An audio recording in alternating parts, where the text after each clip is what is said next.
Hey guys, welcome to the New Deal New Minute, October 27th, 2020. I'm Jerry. We have 1 week until election. If you like a small dose of politics every day from a relaxed and down-to-earth environment, hit the subscribe button below. I'd really appreciate it. In this video, I'm going to explore Donald Trump's behavior, explore what policies justify those actions, and finally, a call to action for all Americans, regardless of who you are and what the content is. If you just want to get to that, check this timestamp below. Go to the call of action section at the end of the video, and I'll see you there. Let's jump in.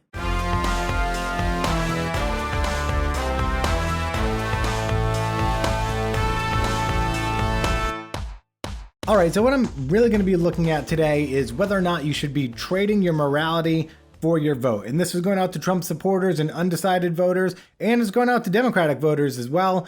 This could apply to everybody. In recent years, all or most Americans have been skeptical of politicians. We assume that there's a level of corruption there, that they're not working in our best interest. And that's been the standard for several decades, and I'm sure in the past as well. But we continue to vote these people into office. And that's led us to this moment with a president who seemingly has free reign with no consequences, despite all levels of unsavory action. Just today, Donald Trump slammed Fox News for airing Barack Obama's campaign speech, and you can't determine what the news stations are running because it's First Amendment rights, and we're in an election, and the news outlets should be covering everything. We can't have a state-run media, so there's just point number one. So that's kind of what I want to focus on today. The first thing I want to look at is his rhetoric in general. We've all heard him speak. We all know the things he can say. It can go from just being a little bit offensive to just not well said in general, or it can be racist, or it can be divisive. So we have, especially with school kids, there's a story here that I found. We had two kindergartners in Utah told a Latino boy that President Trump would send him back to Mexico. And teenagers in Maine sneered that banned Muslims at a classmate who was wearing a hijab. In Tennessee, a group of middle schoolers linked arms, imitating the president's proposed border wall as they refused to let non-white students pass. In Ohio, another group of middle schoolers surrounded a mixed-race sixth grader as she confided to her mother, this is Trump country. They told her this is Trump country. And these are middle schoolers. So his language has affected America's kids in the classroom and led to bullying. A 2016 online survey of 10,000 kindergarten through 12, so K through 12 educators, found that more than 2,500 described specific incidents of bigotry and harassment could be directly related to Donald Trump's rhetoric. So it's a problem. It's been a problem in schools. So, and you heard it, some of it's the racism, some of it's, build the wall, a lot of it's the immigration stuff, but kids are being picked on. What your president says makes a difference. And I think we just want to establish that out of the gate here. What Donald Trump says, what Barack Obama says, what George W. Bush says, what future presidents say will have an effect on your children and clearly on American culture. So what the president says matters. I just want to go over a couple of, individual incidents that Donald Trump, from things he said or actions he took. In October 2016, Donald Trump said, "Our inner cities are a disaster. You get shot walking to the store. They have no education. They have no jobs." And while he's talking about inner cities, we know the demographics that live in inner cities, and this could be targeted at either the poor or the Black community. And so it doesn't sound like a leader who's trying to lead the country into a better place. It sounds like a leader who is just denigrating the inner cities with no remedy. Trump called his impeachment inquiry akin to a lynching, which is offensive in itself. In August 2017, he insisted that there were many sides, on both sides, were to blame for that day's incident in Charlottesville, where there was a white supremacist rally. And even though, again, he didn't come out being clearly racist there, to say that there were good people on both sides when there's a white supremacist rally is obviously problematic. And we've seen more of that throughout. In 2017, after being criticized by San Juan's mayor in Puerto Rico, Trump called Puerto Ricans politically motivated ingrates, and then he would later deny the death toll in Puerto Rico because Donald Trump is obsessed with numbers. And we've seen this with coronavirus, where the numbers don't seem to matter. The numbers matter to him, and that's it. What's actually happening in real lives with death toll, with how the virus or a hurricane or any event seems to affect human lives, Trump does not care about those consequences. He cares about how the stats make him look. So, and what that does is it minimizes the value of human life in general. You know, whether it's immigrants or Puerto Ricans in that situation, or COVID victims, or Black people, or poor Americans, it's not inclusive. It's not inclusive, and it's extremely divisive. He said things like, if you take the blue states out with COVID, we're at a level I don't think anybody in the world would be at. We're really at a very low level. And he's basically saying, well, you know, the Democratic states don't matter. You know, oh, the red states are doing fine. He's taking partisan politics and he's making it basically a tale of two countries. The countries being a Democratic country and a Republican country, but this is not the Civil War. This is not the mid-1800s. This is 2020, and he's the president for all Americans. That rhetoric is dangerous. So just scrolling here, and then we've got the election. He said things like mail-in ballots are bad, even though he votes by mail ballots. He said the election is going to be rigged, despite there being no evidence of that. He's just setting the stage to divide Americans further and make it seem like there's going to be some conspiracy before any votes have been cast. He's refused to say that he'd commit to a peaceful transfer of power. And he's been alluding to it going to the Supreme Court, which he just appointed another justice to.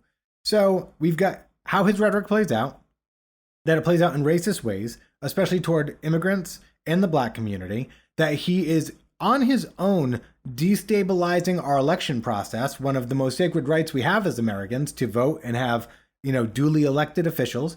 He's destabilizing that. And on top of that, we have just crime in the administration. 7 associates within his circle have been found guilty of crimes. Guilty, convicted. We have 1 awaiting sentence.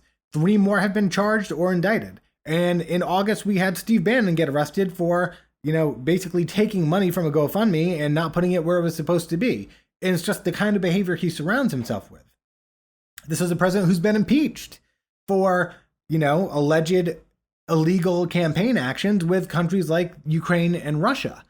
And this is on top of the, you know, his inability to like speak in complete sentences, or talk academically about any issue or give us any plan on anything.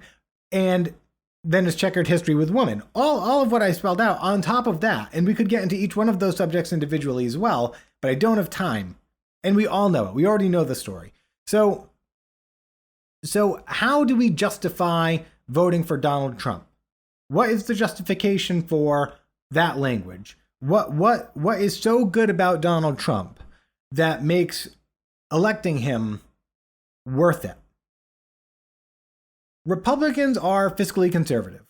They like a smaller government, bigger military. They like the military-industrial complex.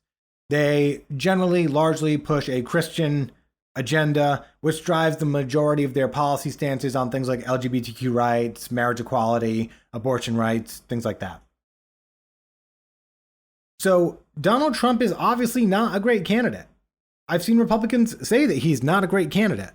The issue is that they vote for policies. They're voting for things like taxes, for things like deregulation, for, you know, standing up the oil industry or continuing to stand up the oil industry, and anti-immigration, which is, I think a lot of the agenda there is based in fear. To be completely honest, I feel like a lot of the things Republicans care about, they care about because they're afraid of the alternative. I won't get too much into that. But they're voting for Donald Trump.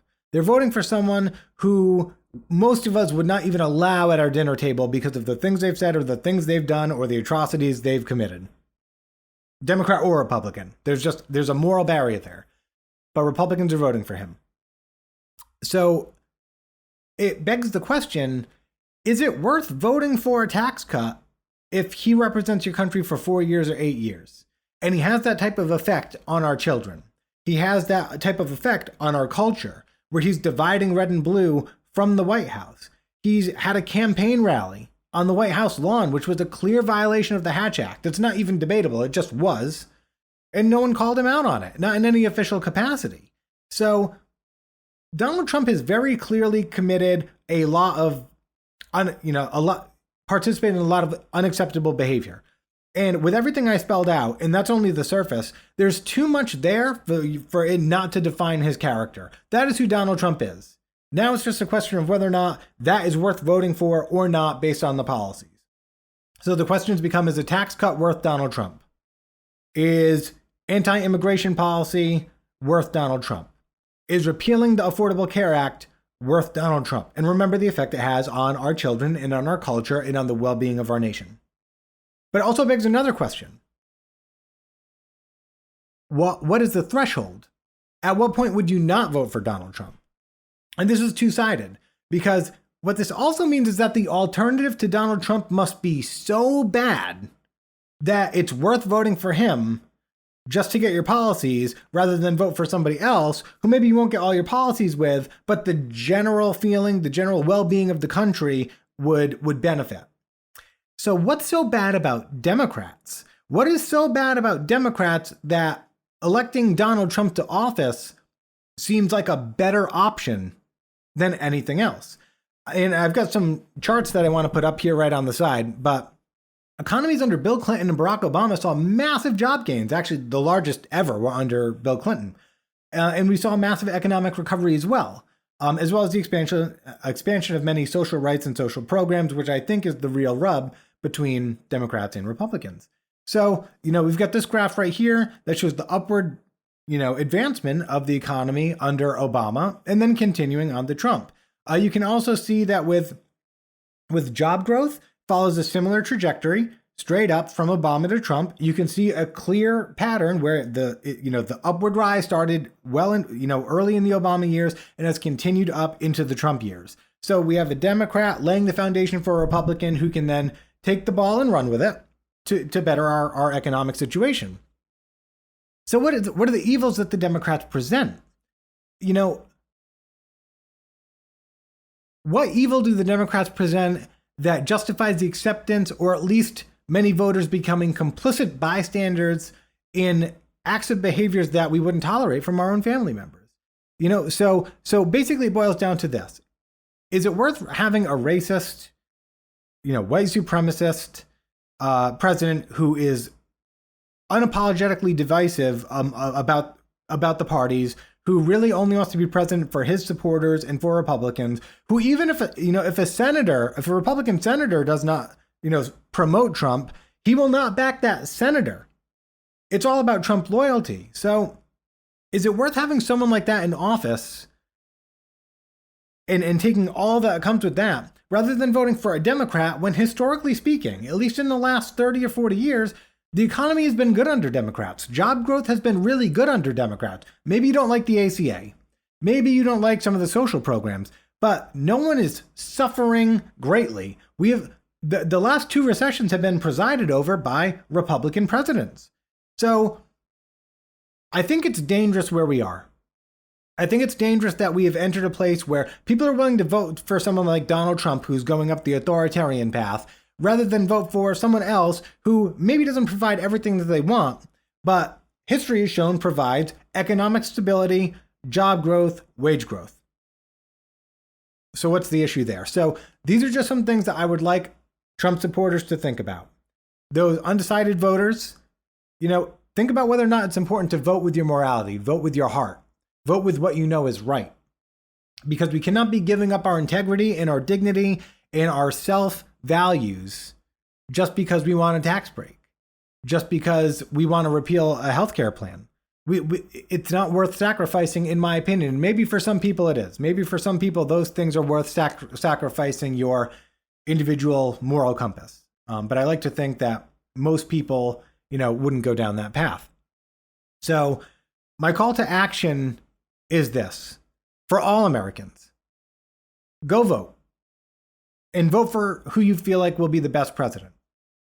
But moving forward, it is our responsibility as voters to make sure that we are electing into office at every level people who share not just our values, but our moral compasses.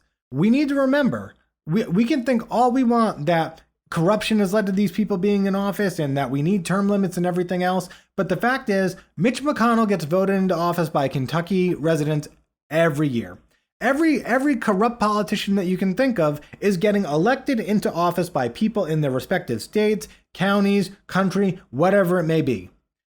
It falls on the people to cut that, to make it stop, to promote candidates who have a better moral compass or are better on the issues or will better represent them. So my call to action to all Americans is go vote this time out. And then between now and the next election, make sure that if you don't feel like your politician is acting in the best interest or is corrupt in any way or isn't on the up and up, go find a candidate and nominate them for office and then go elect them to office, because it is up to us to get rid of the corruption in our politics by putting new people into those positions and removing people who have been in there for 30, 40, 50 years and are entrenched. So that has been the new Many Minutes for October 27th. Thank you guys for watching the video. If you like what you hear, please subscribe below. I would definitely appreciate it. Go check out thenewdeal.com. You can see my podcast there as well. And it's also on your podcast provider of choice. So if you want to check out the podcast, I'd appreciate that as well. I will talk to you guys tomorrow, 7 days till the election. Here we go. Have a good day.